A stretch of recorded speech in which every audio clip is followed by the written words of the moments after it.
नमस्कार, स्वागत है आपका खबर फर्स्ट पर। मैं अभी मौजूद हूं, आप देख सकते हैं इस बोर्ड से ही आप समझ सकते हैं कि गर्जनी बाग में मैं यहाँ पे क्यों आया हूँ। 5 दिवसीय धरना है और धरने का कारण ये है कि एक तरफ जहाँ बिहार में शिक्षकों की भारी कमी है, 65 ऐसे स्कूल है जहाँ पे मात्र एक शिक्षक है, लेकिन उसके बावजूद भी जो अनुबंध पे जो गेस्ट फैकल्टीज होते हैं जिन्हें सरकार नियुक्त करती है, ये कह के कि आप कुछ दिन कीजिए उसके बाद मैं परमानेंट कर दूंगा। ये 6 साल से इन लोगों का धरना का एक ही विषय है। ये 6 साल से बिहार की शिक्षा विभाग में विश्वविद्यालयों में ये कार्य कर रहे हैं, लेकिन एकाएक अब सरकार ये कह रही है कि जो आने वाली वैकेंसीज के थ्रू जो फैकल्टीज आएंगे, बीएसएससी के पास आउट होने के बाद जो फैकल्टीज आने वाले हैं, उनके बाद धीरे धीरे करके कहीं ना कहीं क्रमबद्ध तरीका से इनकी छटाई शुरू हो जाएगी। अब इनका सवाल ये है कि ये 40 उम्र कई ऐसे टीचर्स हैं जो 40 प्लस हो चुके हैं। अब इनका सवाल भी काफी सही है कि अब कहाँ जाएंगे जब इनकी छटैया चालू होगी, तो उस वक्त इनके पास क्या होगा वो यूनिवर्सिटीज और कॉलेज से निकाले दिए जाएंगे। निकलने के बाद ये क्या करेंगे, इन सारी मुद्दे पे इनसे हम बात करेंगे। इनकी मांग भी जायज है सरकार से कि इन्हें 60 वर्ष तक सुनिश्चित किया जाए, और क्यों ना किया जाए। मेरा सवाल सरकार से ये है कि क्यों ना किया जाए। जब आपके खराब दिन में ये साथ थे, तो जब आपके अच्छे दिन आने वाले हैं तो आप इनके साथ क्यों नहीं होइएगा।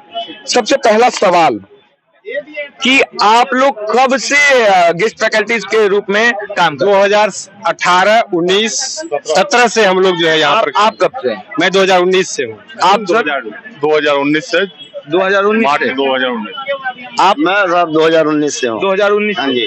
तो मैं दिखाना चाहता हूँ, सिर्फ इतने ही लोग नहीं है, आप देख सकते हैं कि कई लगभग 100 की संख्या में यहाँ पे गेस्ट फैकल्टीज आए हुए हैं। तो सबसे पहली बात कि जब वैकेंसीज फिलअप हुई और जब आप गेस्ट फैकल्टीज के तौर पर ज्वाइन किए, उस समय क्या क्या टर्म एंड कंडीशंस थी गवर्नमेंट की और क्या बातें थी, जो सारी बातें आप बताएं। अतिथि सहायक प्राध्यापक का टर्म एंड कंडीशन 11 महीने के था। 11 महीने के बाद जो है आपको रेन्युअल करना पड़ेगा। रेन्युअल करके मैं आपको रखूंगा। हमारे यहाँ सीट खाली, हमारे बिहार में 12,000 सीट खाली, 4,000 की फिर वैकेंसी आ रही है। कुछ सब्जेक्ट में क्या किया गया है कि जो कैंडिडेट जो प्रोफेसर 3 साल 4 साल काम किया, जैसे उदाहरण दो प्राकृत विषय का, उसका रिजल्ट जब आया तो उसमें से 3 कैंडिडेट को वीर कुंवर सिंह यूनिवर्सिटी से निकाल दिया गया, जबकि सीट खाली है। वो अतिथि शिक्षक थे, परमानेंट फैकल्टी आते हैं उनको निकाल दिया जाता है। यहाँ पर 6 साल 7 साल से काम कर रहे हैं लोग, उनका उम्र किसी का 45, किसी का 50 तक चला गया है। अगर निकाल दिया जाएगा तो फिर वो कहाँ जाएंगे नौकरी करने। सर कितना गेस्ट फैकल्टीज के तौर पे कितना पैसा मिलता है? 50,000 रुपया पर मंथ मिलता है, जो कि घंटी आधारित क्लास व्यवस्था है। पर क्लास 1,500 रुपया और मैक्सिमम 50,000 रुपया। मेरा सवाल है बिहार के शिक्षा मंत्री से, चंद्रशेखर जी से, कि आप देख सकते हैं इनको, ये इनका उम्र कितना उम्र हो गया होगा सर? उम्र लगभग 46 साल। 46 साल उम्र हो गया। फिजिकल डैमेज है। गेस्ट फैकल्टीज के तौर पे गवर्नमेंट को उस समय मदद की है, उस समय बिहार की शिक्षा व्यवस्था को सुदृढ़ करने का काम किए जब बिहार सरकार को जरूरत थी गेस्ट फैकल्टी की। सवाल ये नहीं है कि आप इनको रखिए या ना रखिए, सवाल ये है कि जब बिहार की शिक्षा व्यवस्था को सुदृढ़ करने के लिए इनकी जरूरत थी, तब आपने इन्हें as a employee, as a temporary employee आपने इन्हें नियुक्त कर लिया। लेकिन अब ये 45 साल के उम्र के हो गए हैं, इनके 46 साल की उम्र के, और ना जाने ऐसे कई टीचर होंगे जिनको पढ़ाने के अलावा कुछ नहीं आता होगा। अब सवाल ये उठता है कि इनकी जॉब जाने के बाद तक क्या सोची है गवर्नमेंट ने। क्या इनके 46 से जो बचा 30 साल का उम्र है, वो किस तरह से एवरेज, अभी भारत का जो एवरेज एज है वो 60 प्लस है, तो बाकी के उम्र को ये किस तरह से जिएंगे। क्या आप इन्हें पेंशन दीजिएगा रिटायरमेंट के बाद, या फिर अगर आप पेंशन की व्यवस्था नहीं करते हैं तो इन्हें भी क्योंकि वो सेम सब्जेक्ट पढ़ाएंगे। आपका परमानेंट टीचर कोई आके रॉकेट साइंस नहीं पढ़ाने वाला है। बिहार की शिक्षा व्यवस्था कितनी अच्छी है ये हमें बहुत अच्छे से मालूम है। आप प्राइमरी सेक्शन को अगर नहीं सुधार सकते तो जो अपर सेक्शन है यूनिवर्सिटी का जो पढ़ाई है, जिसे माना जाता है, जिसके पढ़ने के बाद बिहार में कई छात्र यूपीएससी निकाल पाते हैं, तो इन्हीं का देन होता है, इन्हीं की मार्गदर्शन होती है। कम से कम इसे बचा लीजिए और इन्हें भी बचा लीजिए, मेरा गवर्नमेंट से यही कहना। और भी कई हैं हमारे साथ, किस डॉक्टर आमोद प्रमोद, तो आप भी डॉक्टर आमोद प्रमोद जी भी जुड़े हुए हैं, गेस्ट फैकल्टीज हैं ये। सबसे पहले कौन सी यूनिवर्सिटी? बिहार यूनिवर्सिटी महाविद्यालय हाजीपुर में। हाजीपुर से आप हैं? मनोविज्ञान विभाग में। अच्छा, कोई परमानेंट टीचर आ चुका है अभी तक वहाँ पे? नहीं, कोई एक भी बहाली नहीं हुआ अभी। तो अभी आप वहाँ पे हैं? अभी है लेकिन कुछ दूसरे साथी निकलने वाले हैं। दूसरे साथी निकलने वाले इसका थोड़ा इतिहास हम गेस्ट प्रोफेसर का बोल रहे हैं। हाँ, बताइए। इसको 2010 में यूजीसी यूनिवर्सिटी ग्रांट कमीशन एक पत्र निकाला। क्यों निकाला? जो पार्लियामेंट में सारे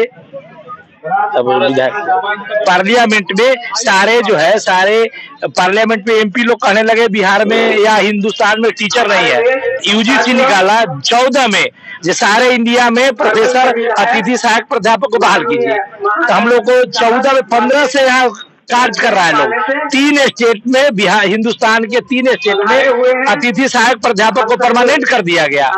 पश्चिम बंगाल में, हरियाणा में, हिमाचल में 3 स्टेट का कारण भी सरकार को हम दिए।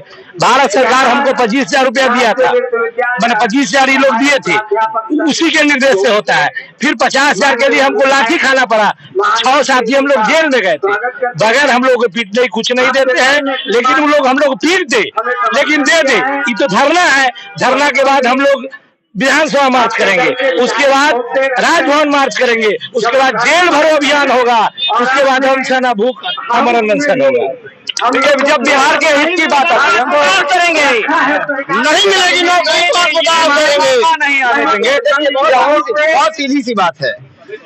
आपको जो आवश्यकता थी तमाम नॉर्म्स को पूरा करते हुए, चाहे वो यूजीसी का हो या आपके स्टेट गवर्नमेंट का, तमाम नॉर्म्स को पूरा करते हुए हमारी बहाली हुई, जिसके बगैर 7, 10, 11 सदस्यीय कमेटी के सदस्य थे, हमारे वाइस चांसलर थे, जो आपके द्वारा खबर नहीं आएगी। खबर फर्स्ट आपके साथ है, आपको जाने से पहले खबर फर्स्ट की आवाज को दबाना होगा, जो कि संभव नहीं है।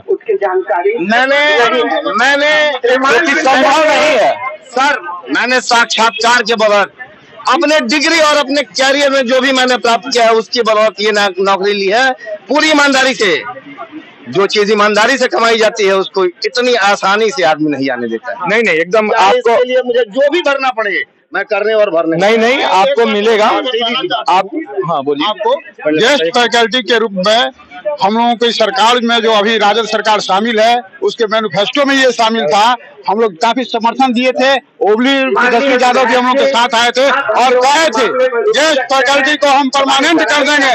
तो ये जो आपका मुख्यमंत्री का अभियान जो चल रहा था, उप मुख्यमंत्री का चल रहा था, उसमें ये कहे कि हम लोग ज्ञापन भी दिए थे, कहे आप लोगों को संज्ञान में है, मुख्यमंत्री भी कहे हम लोग के संज्ञान में है, इस पर विचार करेंगे और इस पर बात भी चल रही है।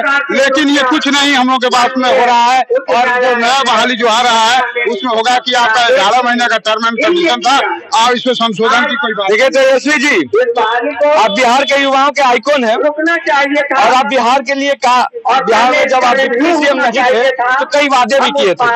सवाल ये है कि वादों को करना काफी आसान होता है, लेकिन उसे निभाना काफी कठिन। तो मैं यही कहूँगा कि बिहार की जनता से आपसे काफी उम्मीद है और बिहार की जनता के साथ साथ बिहार के किसान, बिहार के टीचर्स, बिहार के स्टूडेंट्स, कई ऐसे लोग हैं जो आपसे उम्मीद बने हुए हैं और इस उम्मीद पे कायम अगर नहीं रहिएगा तो कहीं ना कहीं 2024 और 2025 में इसका खामियाजा भुगतना पड़ेगा। यही वो वोटर्स हैं जो आपको अभी डिप्टी सीएम बनाए हैं और यही वो होंगे जो आपको सीएम बनाएंगे और यही वो होंगे जो कहीं ना कहीं 2024, 2029 या कभी अगर आप पीएम का विश्वास रखते हैं तो पीएम भी बनाएंगे। तो आपसे निवेदन है कि राजनीति महत्वाकांक्षाओं को सही करके बिहार के हित में, बिहार के छात्रों के साथ, बिहार के किसान के साथ, बिहार के टीचर्स के साथ कम से कम आप उनके काम कीजिए, क्योंकि बिहार तभी बढ़ेगा जब बिहार के टीचर्स पढ़ाएंगे, बिहार तभी बढ़ेगा जब बिहार के किसान खेत में अनाज उपजाएंगे, बिहार तभी बढ़ेगा जब बिहार के युवा साथी जितने भी हमारे हैं वो प्रगति के रास्ते पे चलेंगे। तो बिहार को अगर आपका बढ़ाने का मैनिफेस्टो है, आप अपने मैनिफेस्टो में लिखते हैं कि बिहार को सबसे ऊपर ले जाएंगे, तो अगर बिहार को सर्वोच्च राज्य का दर्जा दिलाना है तो आपको इन सभी मुद्दों पे ध्यान देना होगा, इस पर काम करना होगा, आला अधिकारियों को टाइट करनी होगी, जो भी कमी है उसे दूर करना होगा। और मैं चाहूंगा कि आप जल्द से जल्द इसे दूर करें।